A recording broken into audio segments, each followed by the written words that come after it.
Hi, and welcome to Two Tired Teachers, coming at you from Natchez Trace Parkway in the fall, going from north to south this time. Yeah, a couple of years ago, matter of fact, when the Micro Mini was brand new, spring of 19, we drove the Trace from south to north. And at the time we'd said we'd love to come back and see it in the fall.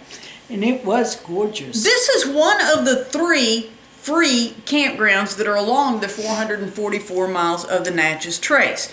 This is the Meriwether Lewis. And personally, I like traveling south to north better because campgrounds kept getting better and better as you go that way. And yeah, I have to agree with that. But they're all free. Yeah, I mean, for free, they're wonderful. And they're first come, first served.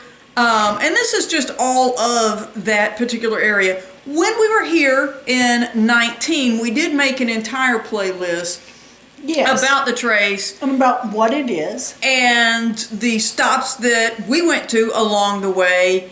And then each of the 3 campgrounds. Now, one thing that is different, and that was we had someone comment on the Natchez Visitor Center telling us they no longer allowed overnight camping there. We called and were told that it used to be run by the city of Natchez. That's when they allowed the overnight camping or overnight, stopping in the parking lot. But it's now run by the National Park Service, and so they don't. Okay, a lot of people told us we were there 2 weeks too early. But they still have a dump station and potable fresh water. Yeah. But we did see a lot of just grain, but we also saw some amazing colors.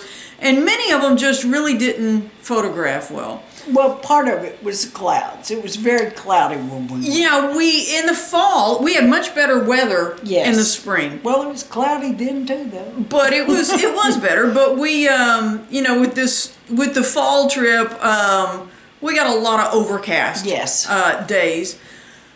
One of the things we want to say about the pull-offs is the vast majority of them are RV friendly.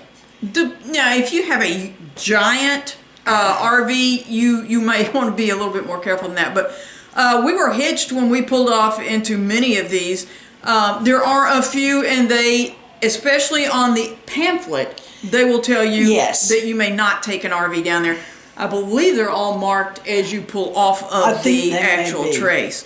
But this is a gorgeous drive, and the maximum speed is 50 miles an hour, and there are many places where it is... You're not going to see commercial trucks or billboards. It is a scenic drive. It's a 444-mile national park. And the visitor center is actually in the middle at Tupelo. Yes. And this, I believe, is the center. It's called Jeff Busby Campground, and it's the middle campground. And while we were here, we went off and there's a road that you can take, and we rode it all the way around, and then there was a little dirt road, and so we started down it. Now, at first, these burros were very leery of us, and we were leery of them, and then they got to where they just didn't mind us being there at all. And this is actually on the Trace, but we saw a sheriff, and we asked him, and he said, I don't know who they belong to. But they've been out here. But anyway, it was so much fun having our bikes this time around. And this is a bike route. And you will see people on various types of bikes. But traveling the whole 444 miles or beyond. But it is just a beautiful drive, and we had so much fun riding it. And this, I believe, is part of the Rocky Springs. That was this may still be at the Jeff. Anyway, it's part of the Trace that we were there in the fall, and we had a ball. This was the end of a trip where we had been through the Ozarks and swung back around, and